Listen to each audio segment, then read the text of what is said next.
Okay, Assalamu alaikum ji. I'm not sure how my sound quality is over there. अगर शराजी साहब can you confirm? Is it okay? आप मुझे अगर WhatsApp पे kindly अगर एक क्यू दे दें तो I can start.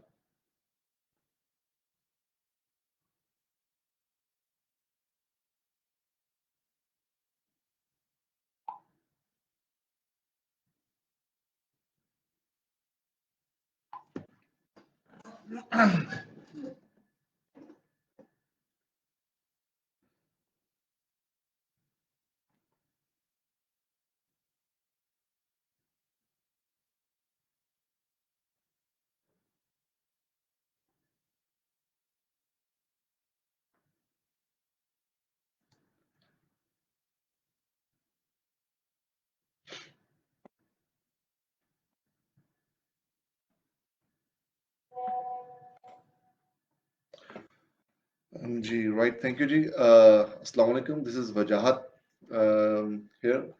Or before starting, I would like to thanks research collaborators for this opportunity. और in the start, I was asked कि मैं थोड़ा सा introduction करा दूँ आप लोगों को regarding this research collaborator. Uh, right, thank you, Shahid sir. Okay. Also, on behalf of the host of this research collaborator, Facebook initiative, um, I think that it's really a good opportunity for under these circumstances to come together and to talk about various concepts and things which are happening around in the world. So I was told that to convey you guys that there are so many seminars and workshops lined up by this particular group. I believe that if I'm not in the right sequence, pardon me. So I think that after this event, you'll be hearing on various topics on business, entrepreneurship, computer sciences, software engineering, data sciences, and there are a lot of stuff going on. So I think this is the first one, and I believe um, mm, this will be. I wish that this could be the right startup for you guys. And secondly, I'm also the host for my own event also. So I'll be introducing myself also for this event. So I'm Dr. Wajahat. So right now I'm working in ComSets as assistant professor. So I've been working with artificial intelligence for approximately for last, I think, 18 years. So for me, this buzzword of artificial intelligence is not new. So I've been, moving around with AI since then. And apart from my academic, activities, I'm also associated with, or rather, I have been associated with industry also since my start from my career also, but as a consultant or sometime part time, sometime full time on various. So right now, I'm engaged with the industry as the chairman for a new corp. It's a private limited company working in the area of artificial intelligence and robotics, and I'm also working as a consultant for currently with these three organizations: Services and Syndicate, Megacart, and Arc Solutions. And so, apart from this thing, from my scientific curiosity, we established a research institute called Institute of Molecular Science and Bioinformatics back in 2005. So, as mentioned, that I have been working with AI. So, this is one of those evidences that since 2005, I have also been engaged with bioinformatics. So, my curiosity was this thing that how to apply AI methodologies in scientific domain. And apart from these activities regarding community services, I'm right now working as a IEEE law section trainer. I'm also a founding vice chair for IEEE Robotics and Automation Society. It's a Pakistan joint chapter for all regions in Pakistan. And other than this, right now I'm also the member of the focus group of a committee formed by Ministry of Science and Technology, which is trying to formulate policies for artificial intelligence, robotics, and also working on the Vision 2025 for Pakistan, again for robotics. Been engaged with a number of other activities also. I also got this honor with to represent Pakistan in UNESCO on the topic of ethics in artificial intelligence, on the review of the draft formulation, which is going to be public in future soon, inshallah. So this is something about me right now, what I'm doing. So coming back to the topic which I was asked to discuss, that is modeling of machines with imaginations and dreams. Okay, what really I'm going to talk about today is I'll start with the idea that today we're talking about artificial intelligence, and artificial intelligence goes back around 70 years. So first of all, for you guys who are new to AI, AI is not new in the community. It goes all the way back to 70 years. But what is new right now is artificial general intelligence and machine consciousness. So when we talk about artificial intelligence, and if you don't have any idea that what really is AI, so let's put it very simple that AI is all about writing algorithms, systems, programs, even the circuits, anything which can allow a machine or enable a machine to think or to act as we humans do. So whatever is happening over here inside your brain, when we translate these functionalities or these structures or architectures into the machines, the resultant domain is called artificial intelligence. So now, what is the difference between artificial intelligence and artificial general intelligence? So the difference is very simple. Then when we talk about AI or artificial intelligence, it means that we're talking about a domain-specific implementation of intelligent structures. For example, if your camera, you snap a picture, it makes a rectangle over there. So you capture your picture one time, second time, third time, fourth time.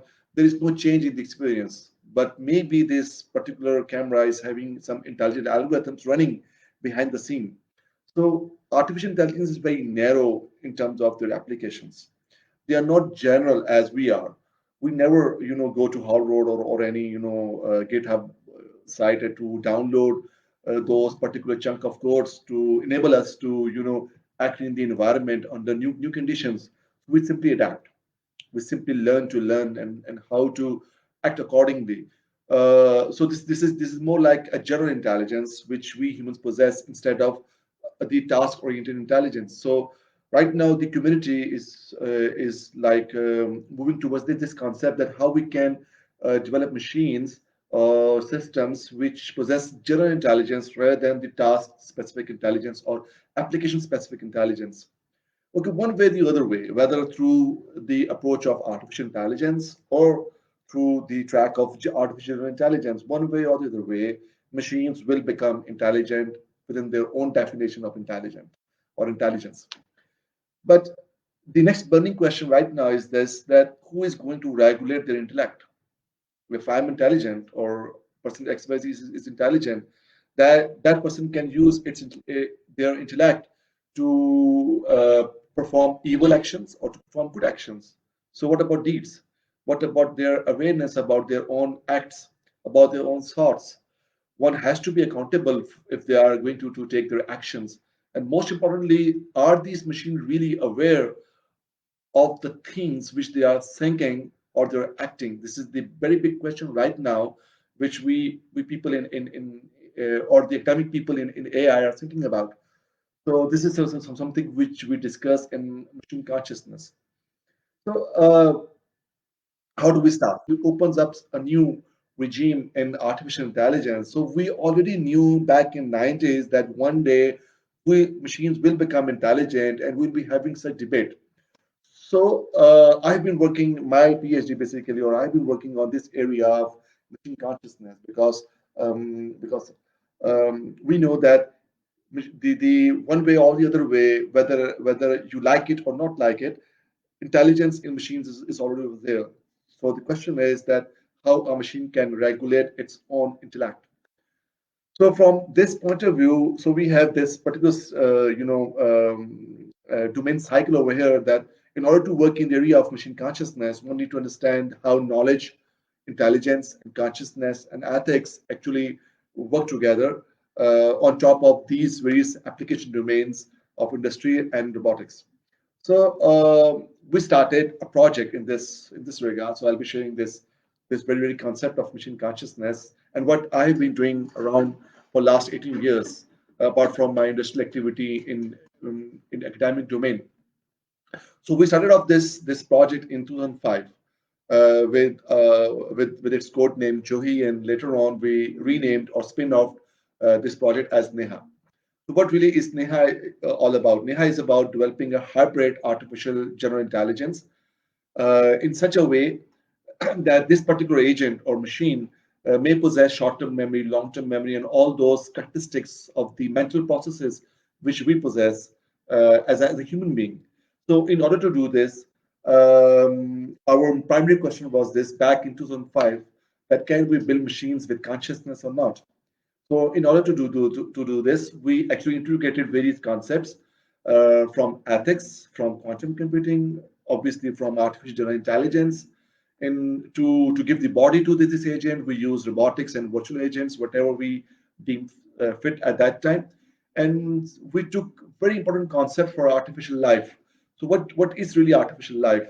As I mentioned that these actually technologies are not new. Artificial life is once again goes all the way back, I think in 1970s or like late 60s. The idea of artificial life is putting intelligence into artificial beings, which have life-like characteristics. They can evolve, they can reproduce, and they can do so many things other than we living being or lifelike systems do. So we took some concepts from artificial life also and brought all these concepts together to design this Neha. So this is the mental architecture of Neha. You can see the complexity of the this architecture, having all those memory units starting from sensors, sensory memory, long-term memory, short-term memory, and moving all the way to ontogenetics, phylogenetics, and metacognition. And as we human possess circadian clock, there is a timer, internal timer in the human body. So it's called circadian rhyme or circadian clock sometimes. So we have actually modeled this circadian clock over also, and then it is tied with a deed assessment module, जिसको हम in Urdu we call Zamir, that Zamir malamat kar raha hai. So in order to develop machines with ethics and awareness on those and all those stuff, we do need the internal regulatory system. So we try to model at a theoretical level first of all to integrate all those things over here. Once the architecture was there, so we started about started developing it, putting it this particular architecture into action. So we use C++, C sharp, some Python, and multi-language platform was used to develop this entire architecture. Right now we have only implemented 20% of this architecture, so we have a very long way to go in order to complete this everything. So from body point of view, we started off with the Unity character, this one, and later on we thought about developing our own character. So recently we have finished our own character also. So Neha is now having its own version of a body, a virtual body. Meanwhile, we have also integrated that this metal architecture with NowRobot, courtesy to Nest. This UR robot, it's an industrial robot. Once again, we actually collaborated with Services Syndicate, our collaborators, and with some virtual robots, something like this. So right now, what's happening, what we have achieved in Neha when we talk about general intelligence. So as I mentioned, that first thing is knowledge. So right now, Neha is possessing a knowledge graph similar to one the Google search is having at the back end. So this knowledge graph of Neha is like if you have studied a course in data structures, you might be familiar with the terms of node and edges and all those things. It's a similar thing over here. It's a graph, but the graph is representing a knowledge with 14 lakh 73,208 nodes and more than 31 lakh relationships. So this is a huge complex, knowledge graph. So it's not a pre-programmed graph. Rather, the as we interact with Neha, this knowledge graph expands. Yes, there are certain concerns over here that what about the ambiguities and all those things. So we are working around to handle those things, but still, as I mentioned, that it's still a very long way to go. So from traditional AI point of view, we have introduced object recognition, activity recognition, intent recognition, semantic and object affordance, as we do in simple AI. From cognitive modeling, what we have done is a bottom-up attention, like um, for instance, that there is a mobile phone placed in front of me. I just simply saw that mobile phone, and I just simply remember that I have to call my friend.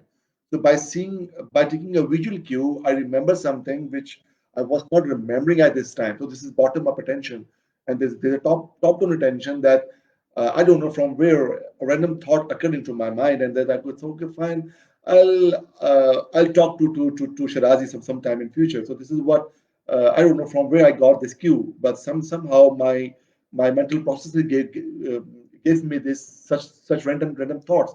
Basically, these are not random thoughts. They have some association attached to your emotional bindings, to your drives, and all those cognitive structures. So we have also tried to model some imaginations and some themes. I'll be showing you those kind of demos over here right now. And when we talk about robots and all those things, robots need to grasp, pick, and place objects by themselves. So all these things are right now working in Neha with the 20% of that implementation which we have done so far. So this is the knowledge graph which I was referring. I just simply took a single snapshot between two nodes, the drink and the word thirst. So this is what Neha knows about the word think, sorry, about the word drink and about thirst, and how these two words are associated to other words like picking, like dropping, like glass, like orange, like eating, and so on and so forth. So this is the a snapshot from that side. So, as I was referring that to get awareness, what one needs to understand is is the situation. So, first target was to put to enable Neha to understand the technical, strategic, and scientific awareness about the environment. So that it can make predictions, it can understand, and it can make certain awareness of the objects around it. So we have tried to implement strategic situation awareness till up till now, because for long term we need more data which we are not having right now due to the limitation of computational complexity and all those things which we face in AI. So this is the I will take to like step by step. So this was the very crude version, which was the first implementation as a simple chatbot. So very first implementation back in 2005. So it was simple chatbot with handcrafted knowledge and all those things, so that we can establish a simple benchmark for ourselves, that how we are going to evolve and to understand the complexity of all those things. So once this chatbot was developed, so we compare our results of chatbot with Siri and Google Assistant and all those chatbots. So pretty much the results were promising. So, but still, it was not exciting, because we were very much interested in situational awareness or the context. So what we did is we started writing off a very complex, the structure for context awareness using natural language processing. So the idea was this thing that, like we used to do in our grade 8, 9, and 10th class, that there was a paragraph, and the teacher used to ask us the question that, okay, for example, this is the paragraph, today is Christmas, Mrs. Wilson is very happy, and so on and so forth. And then we ask a question that where Mrs. Wilson is going, and so on and so forth. So we expect that our agent is going to answer these questions.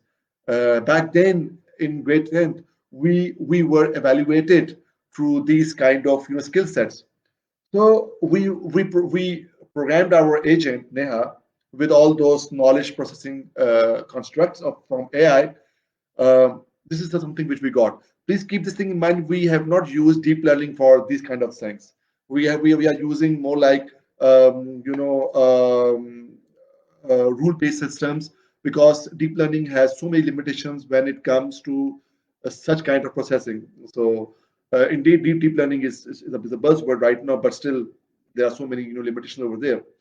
So, so these were the results that we actually compared our chatbot with Cleverbot, Mitsuko, and Alice. If you're not aware about this Alice thing, Alice is one of those chatbots which were designed in before Google actually introduced Dialogflow or Microsoft introduced Cortana. So Alice actually was consecutively 3 times winner of Lebanon Prize. So we compare our result with this one. So when we actually shared the same story with Cleverbot, Seiko, and Alice, so these were the results that when we asked Cleverbot where Mrs. Wilson was going, so Cleverbot responded, "I'm going to eat and text you later." So there is no understanding of what we have actually discussed with Cleverbot about Mrs. Wilson. Same happened with the Mexico. Alice was a smart one, and it answered something like this: a place we call reality.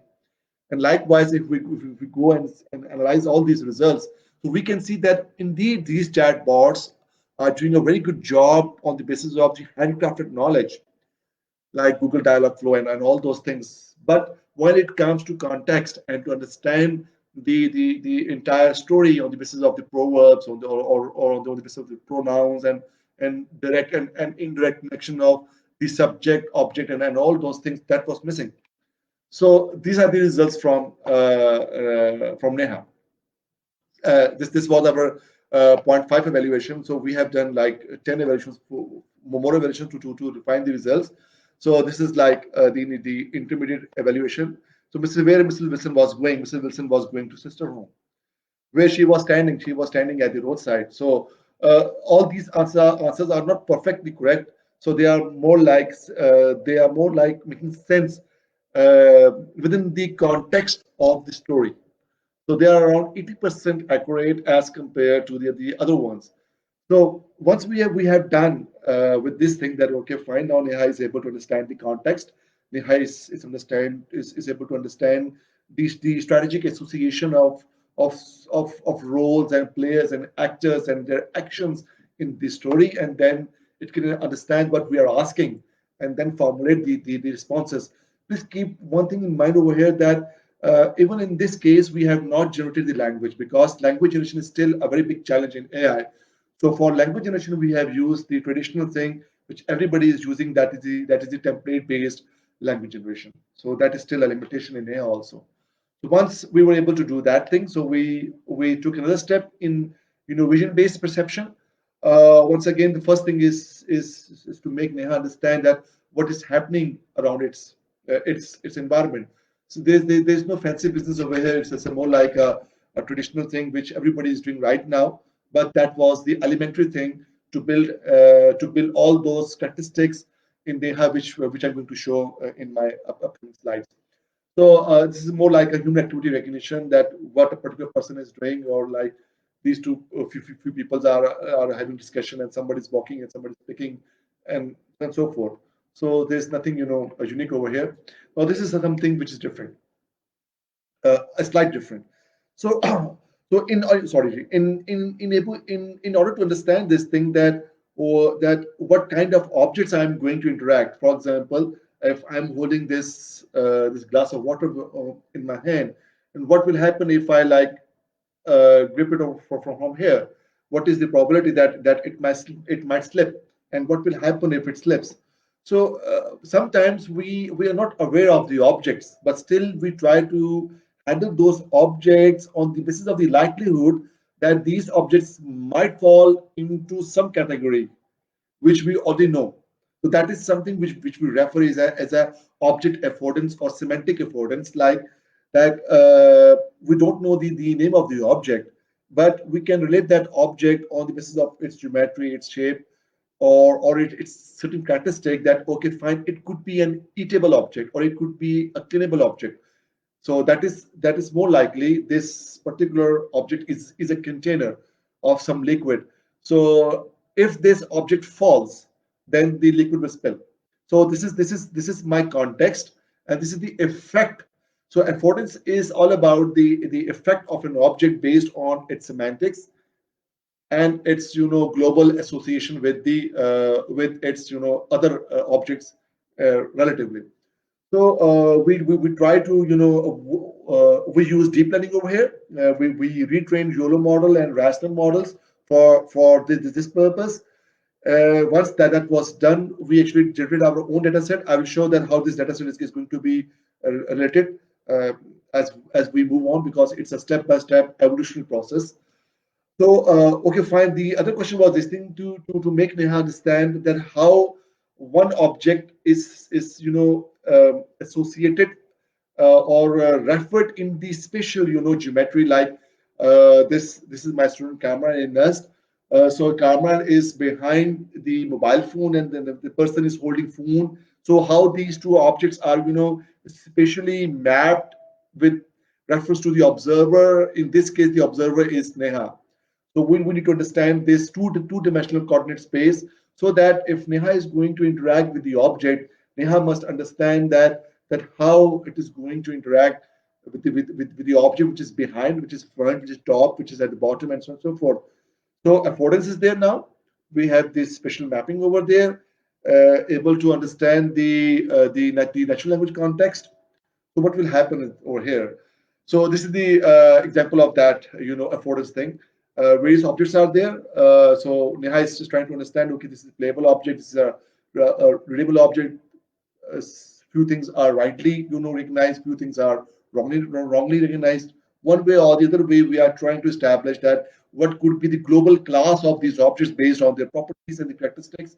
So over here, YOLO based deep learning based model, using RASNet and YOLO, all these two structures, including that knowledge graph, are helping Neha to understand that where to place these particular objects based on their properties, their geometries, and all those things.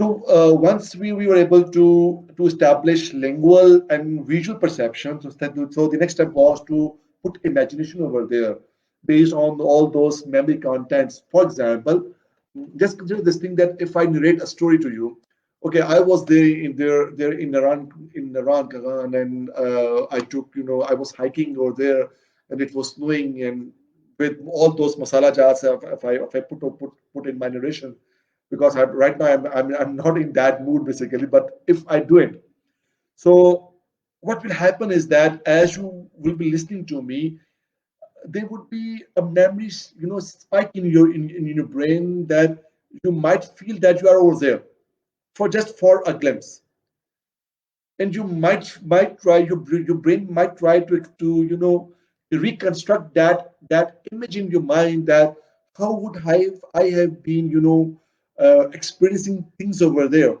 in Iran based on my narration.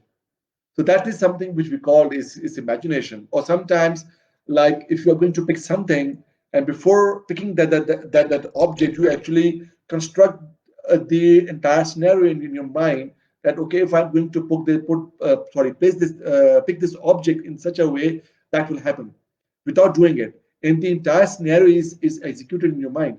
So this is what we call imaginations.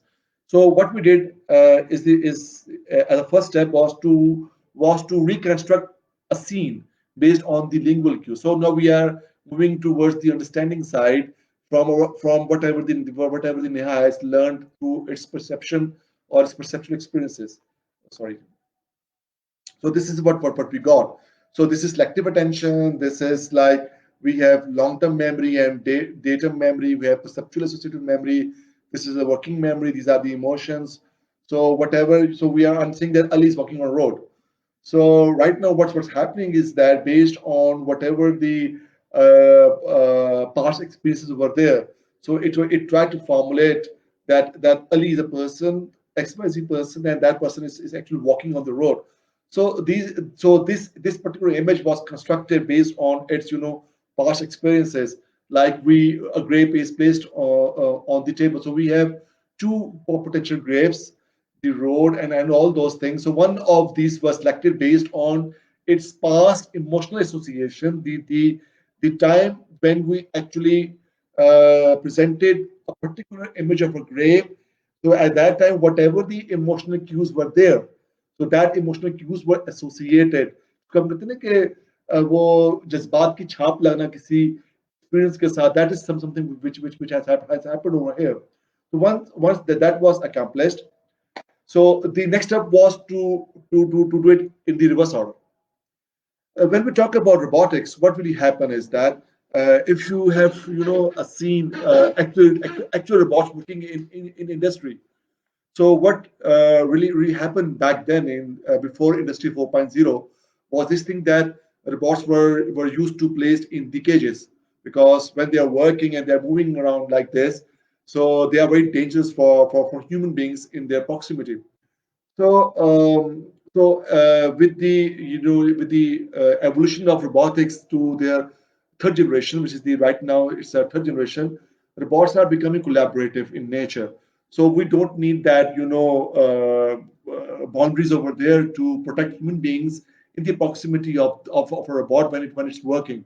So this is what we call is the collaborative robots. So, but still, there's a catch. The catch is this thing that whenever we try to, model or to program these robots, we need to understand or to provide the complete environmental scenario in case of static environments. So once we model all those scenarios or all those environmental layouts and constraints into a simulator, and then we program robots in those simulators. Once we get the right models and the construct for the robots, we take those constructed models back into the physical robot and deploy them. So this is how we do robotics today. Uh, this is a big challenge when it comes that when you are going to reorganize your environment. So then it means that you have to go back and to redo the simulation and to upgrade your robot. So this is something which we did in Neha is that we actually we use raster models and some other those affordance models and semantic models which I have mentioned previously to reconstruct the entire simulation from the real-time images. So this is really happened over here. That, for example, if we give this image to our Neha, so these are the outcomes. So this is the model of the real world from this image, so that we if we put a robot over here, the robot might understand how to navigate in this virtual environment. So this is the same mimicry of the concept of imagination that we remodel the entire physical world into our brain and execute our scenarios. What if? What if? What if? And then when we are satisfied, then we finally execute through our hands and all those body parts. So this is something which we did. So what really happened by compiling all those things? So this is our first, experiment. So over here, we are going to ask Neha that give me a glass of water. Please keep this thing in mind that everything you're going to view over here is that right from understand from perception to task planning to execution to all those path planning and everything is being done by Neha itself. So yeah.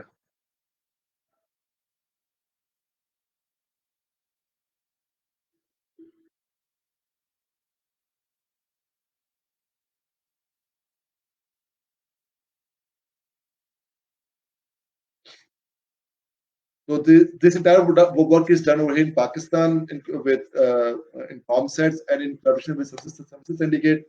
It's a it's a sole distributor of this UR5 report in Pakistan. Uh,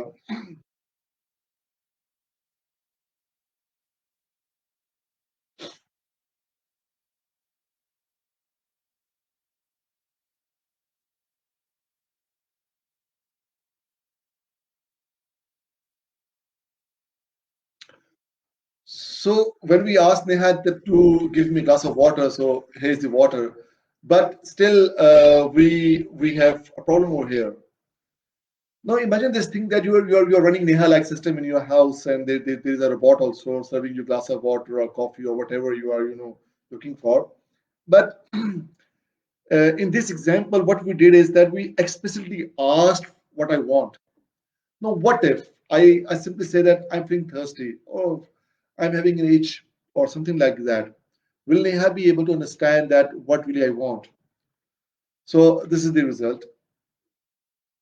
So right now we are what I'm going to ask right now. You can see behind over here that this is the same model which I've mentioned over there.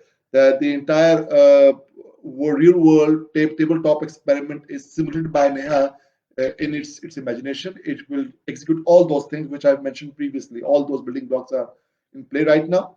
So what I'm going to say, what this is my student Tanveer is going to say that I'm feeling thirsty.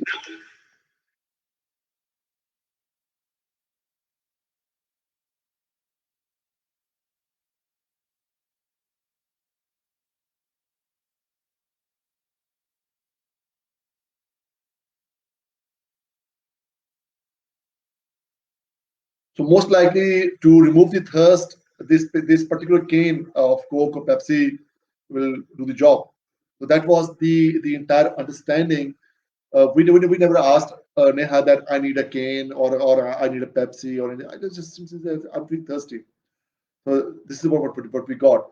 So next step was this thing. Okay, fine. If Neha is going to serve a Pepsi cane like this over here, as we did, if you see over here that the cane was grabbed from the top, my dear, this is not the good way to serve anything to a guest. The right way to serve anything to your guest is from like picking, the object from the bottom, or if you're going to clean a particular object, you need to grab it from top or somewhere else. So that is something which we're working right now. So we have recently published this paper, learning action oriented grasp for manipulation. In this paper, we are trying to teach our agent to understand that what is the action, and according to that action, how you are going to grab a particular object based on its affordance. So these were the results. These are right now in simulation, because we haven't yet tried these results on real robots. Maybe by next year. So can Neha dream? So next step was about the dreaming. So dream is really the second topic, because it has a very strong philosophical and academic interest when we talk about dreams, because uh, every conscious being is able to dream one way or the other way. That is something which we hypothesize in the scientific regime or domain. So there are a lot of theories which suggest that the entire universe is also conscious. And if the universe is conscious, then the question comes that does that universe actually, is that universe aware of me in that universe, and vice versa?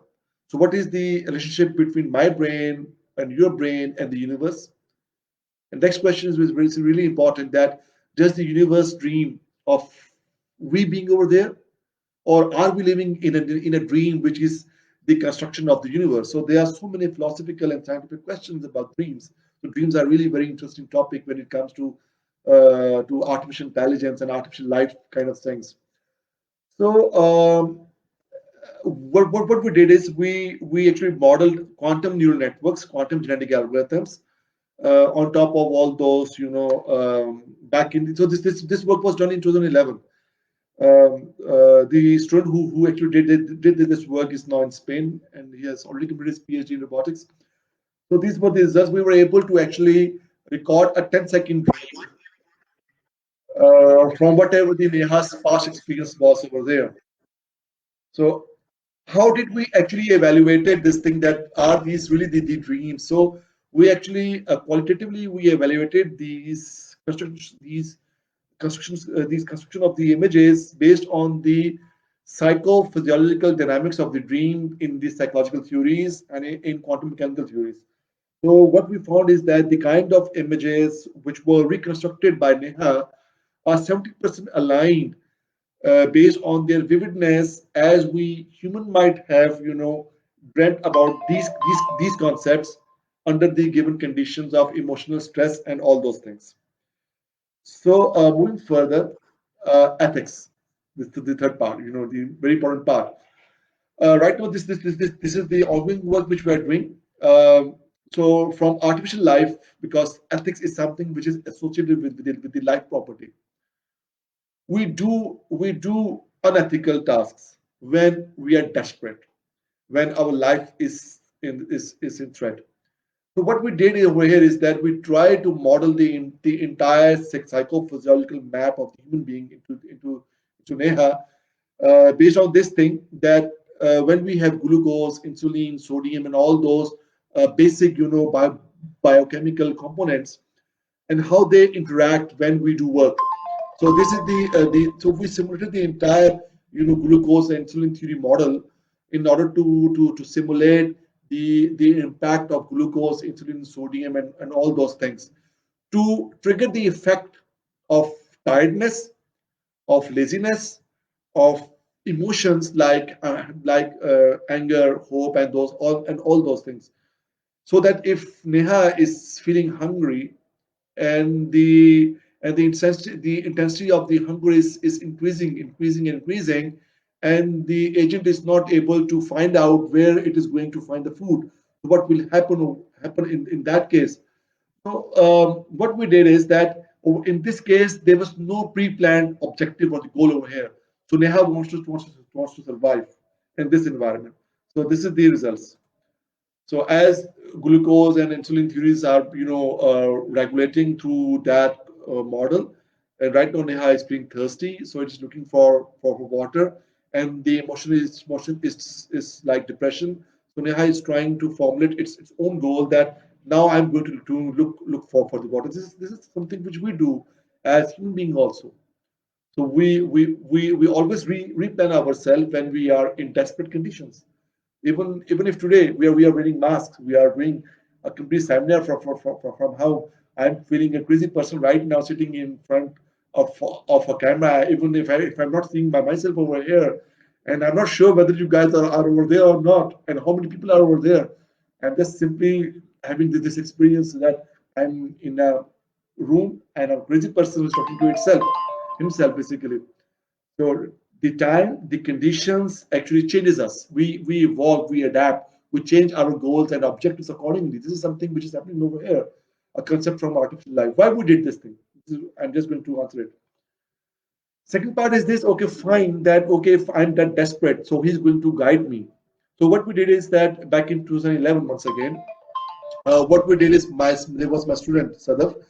She was doing MPhil with me. So she took Holy Quran, and from the Holy Quran, she actually charted out all those ethical norms. Because my dear, this is a time when the people are talking about machine ethics. The question is there whose ethics? If we are going to adapt and if we are going to talk about golden theory, the golden theory simply suggests if I'm going to do good for you, you are going to do good for me. If I'm going to slap you, you're going to slap me. So this is what the golden theory is all about. Just imagine a scenario if you are going to come and say to your machine, hi buddy, tuck. And that is going to say, okay, if I am going to say hi buddy, what will happen to you? So, you see that golden rule is not going to be that much applicable when it's going to be interaction between humans and machines. So we need to have some kind of ethical norms for machines, which are equally adaptable, compatible with the human society. So we thought about Holy Quran and we actually model all those ethics. This is the once again ethical graph or the knowledge graph for Neha, which we did at that time, and now we are continuing this work with the help of another student. So the first scenario which we are testing is this one, that in case of a self-driving car, and in that case the self-driving car is Neha, what will happen under various scenarios then when Neha is going to decide that who she is going to hit and what are the statistical probabilities that to minimize the losses. So under this scenario, this is a very very complex dilemma and open challenge right now. Even the MIT guys are also working on this scenario. So right now, this is the work in right now in progress. Hopefully, if we meet next time, maybe after 2 or 3 months, we'll be having a working demonstration for this one also. But for now, it's just a cue for future.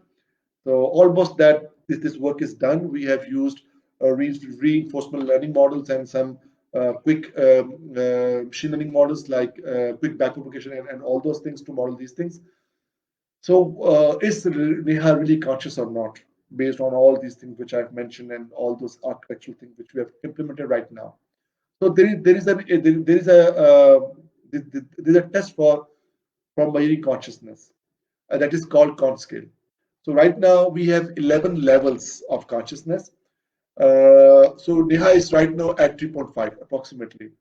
So the topmost conscious agent is right now at 3.75. We have achieved 3.5 levels.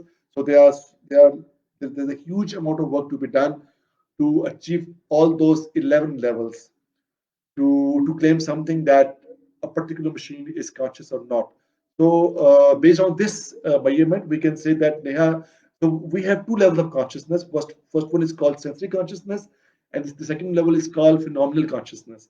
So we have with these scores, we have achieved sensory consciousness, and I believe that hopefully in the future we might be able to extend this score, but I'm not sure at this time due to so many complexities. There's another test called information sharing.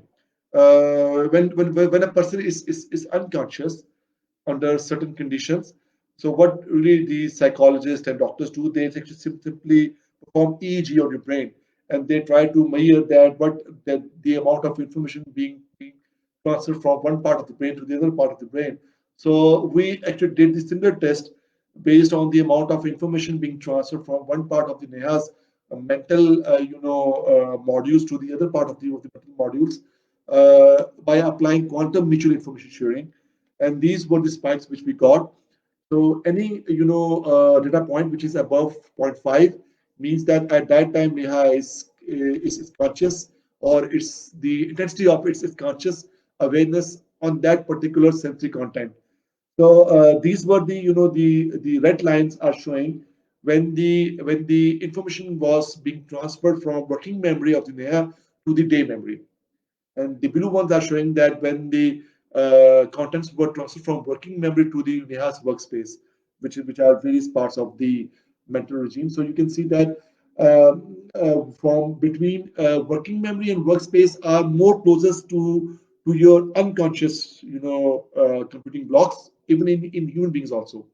And the working memory and the day memory are like more towards the conscious regime of your mental, domain. So this is simply saying that the red parts are more conscious as compared to the blue part under certain cases. This is the another one example. PAM is more like the unconscious block, and day memory and working memory are more towards the conscious block. You can see that there are a number of instances when Neha was unconscious, was unaware of the things which are happening around its vicinity, and there are a number of spikes which are saying that Neha was aware. So it means that the same thing is happening with the Neha also as we do. If I simply ask you a question that which which color which color a person was wearing, the first person was wearing which you visited today on a choke or somewhere in a shopping mall, you might remember it or you might not remember. It doesn't mean that you haven't seen it. You have seen it, but you were never, got aware of it. So that is something happening over here. This infinity simply suggests that when the contents were transferred from unconscious memory block to the other unconscious memory block, there was no conscious activity registered based on those quantum mutual information sharing. So, which means that on the basis of mutual quantum mutual information sharing, yes, certain part of the Neha's mental, domain possesses certain level of consciousness, which is at level 3, as I mentioned previously. So in 2018, we actually presented Neha first time, and we got this Best Paper Award. And this is all about Neha and what we have been doing for last couple of years.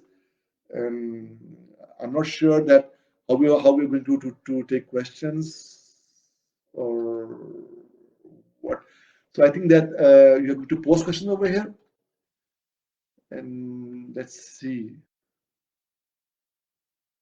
Okay, Hassan Bilal, I'm also concerned. Okay, I'll just try to address your question. Why you're not preferring more deep models? Any specific reason? Yes. Um, uh, um, yes, we are using deep models. As I've mentioned that we are using deep learning models also. But deep learning models have their own limitations also. Like when we talk about robotics, um, uh, first of all, you need a large number, big data set to train them. And secondly, there are a number of cases where deep learning has not shown promising results, especially in natural language processing, where the cases are very dynamic. For example, if you're not going to remodel your entire structure in near future, then okay, deep learning is perfect. And if the cases are something like this, that the classes are going to increase at runtime, the cases are going to increase at runtime. So in that case, you need to have a hybrid model. So this is what we are doing. We are using traditional, knowledge-based structures, explicit knowledge-based structures, along with deep learning models, because even Google is doing the same thing. When if you go and search for Google knowledge graph, what really Google is doing, that knowledge acquisition is very traditional based on all those graph models. So once the sufficient graphs are constructed, you actually train your deep learning models or machine learning models accordingly. So it's same things is happening over here in Neha. I hope I answered your question, Hassan. If you are there, kindly um, give me some cue if I've answered your question, or or it was okay. Okay, the interesting question to put, if I go back, okay.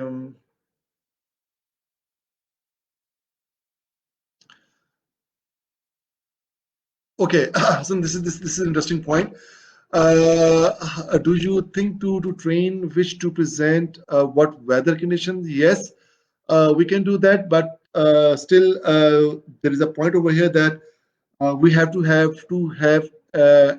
add a new sensor over there, that once the agent is trying to pick the cane or the glass, so there must be a sensor over there which can measure the temperature, and accordingly it can formulate that cue. But that could be done, but we haven't tried it. Yeah. Secondly, I think this. Okay, how do you see the applicability of old Turing tests for gauging the consciousness? Shirai Sahab, it's a very lovely question. First of all, Turing test is not applicable for consciousness. Right now, there is no universal test for measuring consciousness as we do in case of intelligence. We have a G-factor test for consciousness, but still, it's a more like a hypothetical, scenario. So because consciousness is the property of a self, the only the individual can actually realize this thing, that whether it is conscious or not conscious. So it's more subjective state rather than the objective state. So from scientific point of view or from quantitative point of view, the only way to measure whether, even in case of human beings, the only way to measure is to measure their EEG activity, and if those EEG activity are suggesting that there is some conscious activity going on, that is the only way to measure it. So still, it's a very big question mark in the domain of machine consciousness, that how to actually quantify the validity of consciousness, as we do in case of machine learning and AI things. So Turing test is once again have some issues over here. Right, Sharaisa? I hope I answered your question.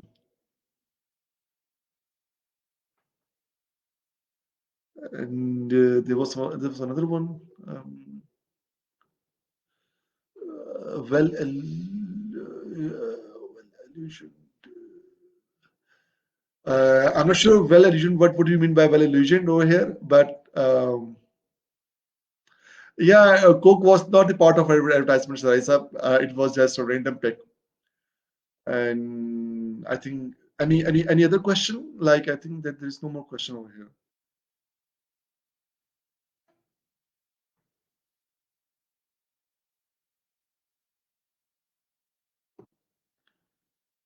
जी, कोई question है आप लोगों का?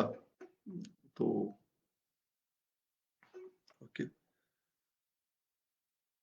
जी, Hassan, we have used transfer learning also. Yes, we have the YOLO model and the RASNet model, which I was referring in my presentation. We have used transfer learning over there. So we are using. I never mentioned this thing. I don't know why you're getting this impression that we never mentioned, or I never mentioned this thing, that we are not using deep learning. We are using deep learning for visual perceptions. For natural language, we are not using. So let me make this thing very categorically or discreetly clear. We are implementing deep learning. We are implementing deep learning for visual perceptions. We're not using deep learning for lingual perception or for lingual processing. Number one. Number two, we are using geometrical mathematical models using traditional search algorithms for graph for robotics. I hope I've made my point clear. Hassan, Bilal? Ji, Moshe, I just mentioned, I just answered this question. It's a pure hybrid model. Uh, what about sensitivity analysis of NEHA? Once again, regarding sensitivity analysis, as I mentioned that each and every component was actually was tested based on their individual, test patterns. For example, if we have used, machine learning models, they were tested accordingly using the best practices in the profession. When we use deep learning models, we tested accordingly. When we have used rule-based models, we have used accordingly. So we are using hybrid models because the problem with artificial general intelligence is this, that okay, let me put this thing in this way, that in case of artificial general intelligence, we have three paradigms or three approaches. I really love your comment over here. This thing, we have three approaches. Number one, either we develop the entire neural network from scratch. So it means that modeling of 10 billion neurons in a machine. Now, we already know this, that backpropagation algorithms or neural networks or even the deep learning models, they are second generation neural networks. They are now we have already moved into third generation, which are spike stream neural networks. Even the deep learning models from scientific point of view or from neuroscientific point of view, they are not true biological models. Because in biological models, what really happen is that either there is a synapse or there is not a synapse. Number one, a neuron is semantically associated by its experience explicitly. This is how the brain is actually encoding information. But in terms of artificial neural networks extended into deep learning models, because the root is the same, a neuron is not semantically modeled as it's being done in the brain.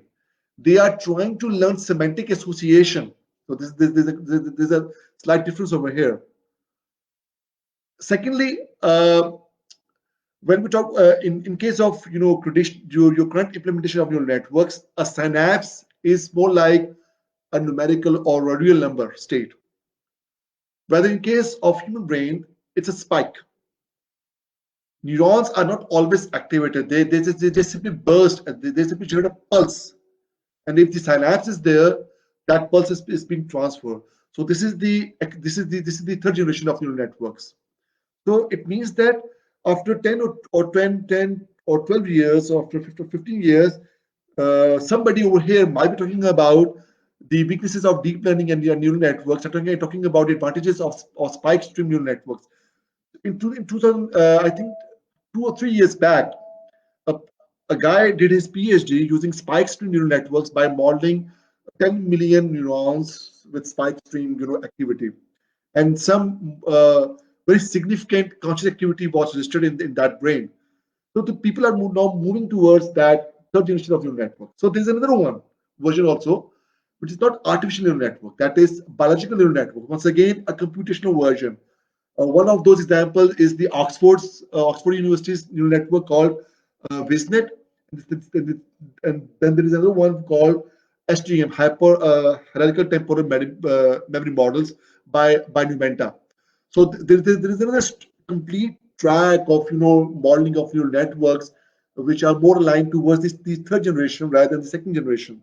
So it means that right now we do not have the complete understanding that we start modeling 10 billion neurons, and once we are, if somehow we do that, Then the question comes that then how we are going to bootstrap it, which is called bootstrapping AI.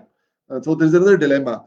So it means that as far as we are concerned in AGI, to have a single algorithm or single structure construct basically for the entire intelligence, it's still a question mark. So then the second approach in this case is to design an agent using a single philosophical theory. Once again, we have so many philosophical theories. Third one is the hybrid approach. So we are using the hybrid one. We are taking the whatever is being viable at this time based on whatever the success is there in various sensory modalities of AI, lingual, vision, tactile, and so on and so forth. We are actually borrowing those techniques, and we're trying to integrate those techniques at a philosophical level using a unified theory of mind, which is the computational version of AI. I hope I have answered the concerns or the questions of Saeed Saab, Mubashir Saab, and Bilal. If you still have any point, please do comment. Meanwhile, I'm going to answer this. Zainul Abidin, I'm pursuing MBA, MPA, and which sector is good for me to research? Okay, regarding this MBA and MPA thing, yes, I would strongly recommend if you are like looking into the merger of AI thing, then what you can do is that look for cognitive organizations or cognitive computing or knowledge-based organizations. So these are the very potential areas where you can actually integrate artificial intelligence with your enterprises, which we refer to as enterprise AI. And Shraisa, once again, I think he's asking about research aspects in applying AI into business intelligence. If you, yes, I think that I have answered it. Gee, anybody else?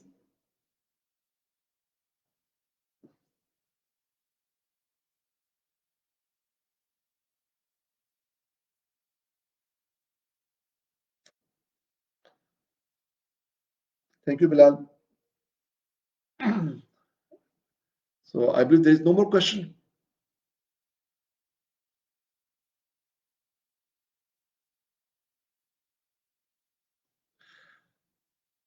I hope under these circumstances, कुछ फायदा हुआ होगा.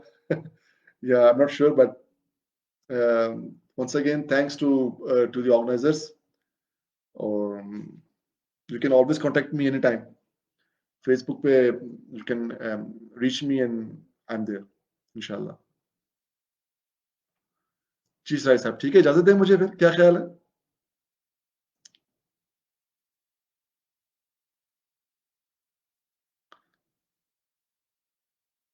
अच्छा जी, very general question, Moshe साहब question है, let's take it.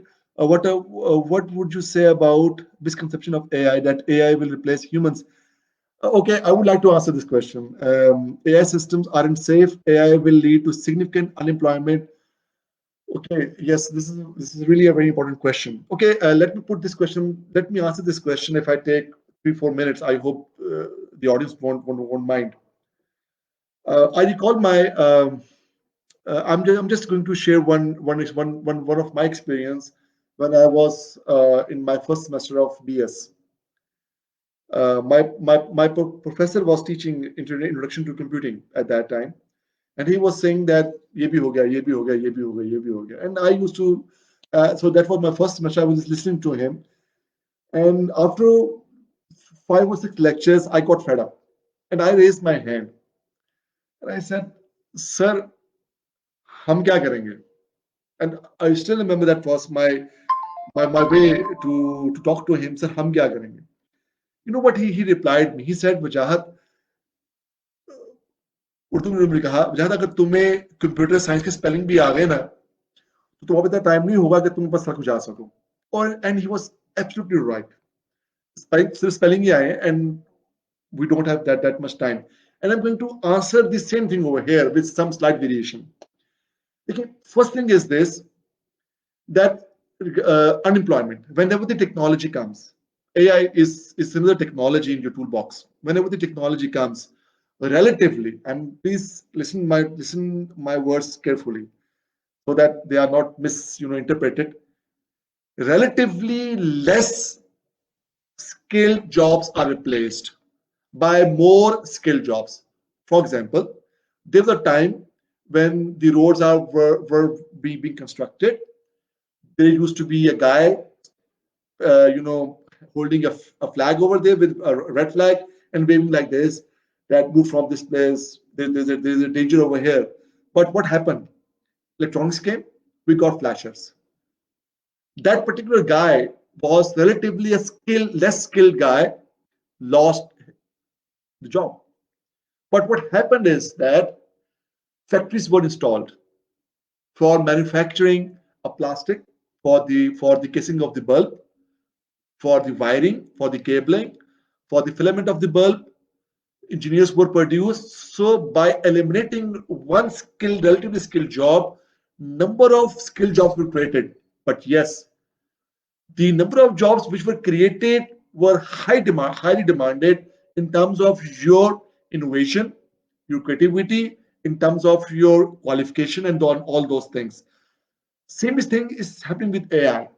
AI is going to eliminate physical and mental jobs which are relatively less skilled and are more repetitive in nature. You don't need a cashier to count cash anymore. If you are going to place the right automated machine over there, you can actually transform the entire bank into a humanless banking. That is quite possible even today. But what will happen is it is going to get more jobs for the people who have a deeper and more complex and deeper understanding about making more powerful AI as compared to the one which is right now available. But that will also increase the competition also. Number one. Number two, talking about the misconception that AI will replace humans and or not. Okay, this is really interesting. Okay, I will put this scenario something like this, that consider this thing, that there is a home of ants. छोटियों का घर है आपके ना, जमीन में बना हुआ है, बिल बना हुआ उसका. No one is going to, आप में से कोई भी जाके उसको खत्म नहीं करेगा. No one is going to eliminate that aunt's household bill. उसको खत्म नहीं करेगा. Unless and until you decide to make a cabinet over there. As soon as you decide to make a cabinet over there, you will not even think about removing that or crushing their home or their house or their bill. So this is what we do. It means that two species will come in a conflict and will replace them on the basis of who is the fittest one. So if your question or if the concern is this thing, that machines will become more fit in this environment as compared to the human beings, so what's the way out? The answer is very simple. The conflict only arises when there are two different species. So there is another, there's another version of AI or AGI, which we call is a singularity artificial intelligence, or we refer it to as a transhumanism or human plus. It's a complete community in scientific domain, and it's a fringe science basically, which is called H plus or transhumanism. So what really is this transhumanism? What we're trying to do is, okay, I'll just simply show it. So what we are trying to do over here is this, that we are going to do this thing. Now imagine this thing. This is you. This is a human. The consciousness in the body. This is the technology. So I'm wearing glasses. So this is me. Without glasses, I'm blind, technically blind. With glasses, I can see. One technology is over there. Second technology. So what technology is doing? Technology is evolving us, and we become transhuman one day, because this is what we call is human version 3.0. So this is one of the examples of transhumanism. This particular guy over here, the name of this person is Dr. Kevin Warwick. So he has tried to integrate himself with the digital devices. He got himself operated. There is a complete neuroprocessor in the system installed, and it can plug you. He can actually plug a complete USB over here. So by doing this, what we assume in the future is that one day we will merge with our machines. So it's like humans and machines, the AI, the robots, the nanobots, the humans are they going to merge together into a single entity called transhumans.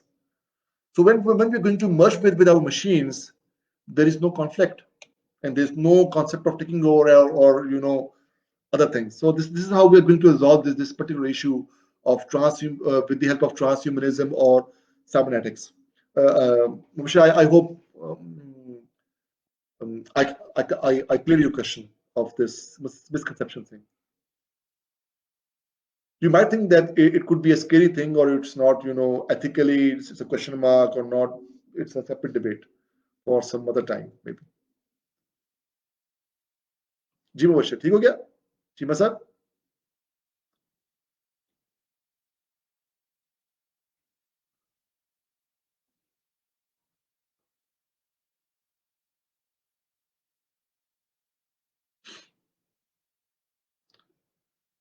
नहीं जी ठीक हो गया जी the time when okay very well everything last question is Jazakallah thank you जी Shahid साहब okay if you don't mind I will be taking this is going to be last question because I have another talk at 8 o'clock okay the time when AI will be more mature and will be overcoming most of the human work yeah human will start exploiting his hidden knowledge the power of brain is still not fully exploited so okay मैं आपको इस सवाल का बड़ा आपको simple answer दे देता हूँ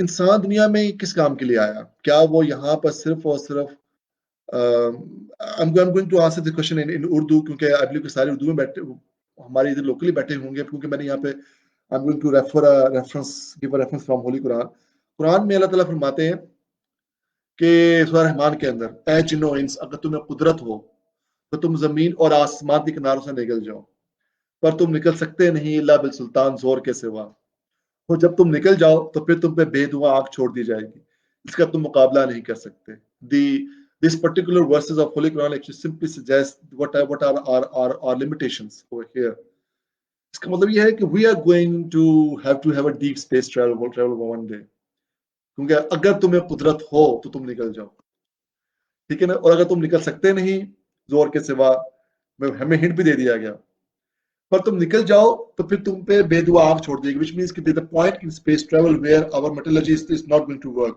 so where is that kinara and if we are going to have that kind of deep exploration so we can't do it unless and until we have AI systems on board doing so many millions of calculations and decision makings by themselves when you are in uncharted territory when you have so many cosmic radiations and I don't know whatsoever is over there for us. So that is the main point over here that we humans are going to really understand that what we are going to do in the future. We know we do have a roadmap for that also. And once again, that roadmap is like developing interstellar space, looking into what's on the other side of the wormholes. We intend to program the universe. So this is the roadmap which has already been formulated by Dr. Ray Kurzweil, who is the research director at Google at this time, and his work is labeled as Singularity is Near by 2045. In that actual documentary, the guy has actually predicted that by year 2199, we will be able to have an interstellar space travel and we'll be probing wormholes and all those things. So this is what we're saying that we'll be doing in the future. So no worries as far as you are innovative, you are able to take challenges, you are adaptive, and you are ready to learn new things. Then there is no worry. What would you say about the big data and analytics? Do you think big data environment could improve the efficiency of AI models? AI and data analytics are two separate things, but yes, AI can help better to improve data analytics. But the experiences from big data, handling of the big data, if they are please listen. This is very important. If they are philosophically aligned with the theories of intelligence, yes, they can help in improving the models of AI. Please, AI is the combination of four things. Please, if you miss one ingredient, it's not AI, and it is a very strict combination. Data structures, algorithms which are adaptive, evolutionary in nature. There has to be a scientific theory backing them, and there must be a philosophy binding all these things. So these are the four components. If I'm writing a machine learning algorithm with all those jargon and all those things, and I'm missing the philosophical implementation, then it's not an AI. ठीक है, इसलिए AI की बड़ी strict definition है, बड़ी strict combination है. Having said this, if you go back and you see that the number of applications which we are witnessing in these days, most of those applications are not intelligent with this description. They are just simply using intelligent models or intelligent methods. Having said this, the machine or system is intelligent. Within the definition of AI, these are the four ingredients. Missing one, out of the question. It's not AI. So, what would you say about the big analysis? Do you think ये तो हमने कर लिया बात, or and I think that this is all. So, thank you very much for this opportunity. तो face to face होता तो ज़्यादा मजा आता.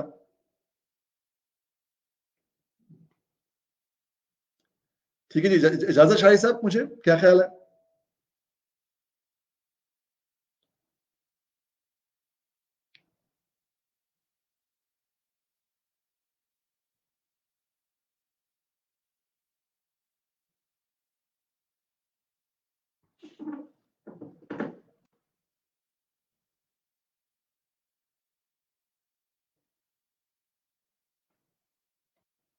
जी शाही साहब, मैं रैप कर दूं फिर इसको?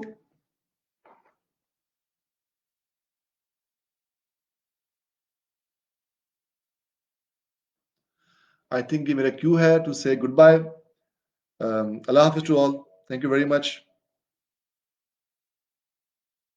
See you next time, inshallah.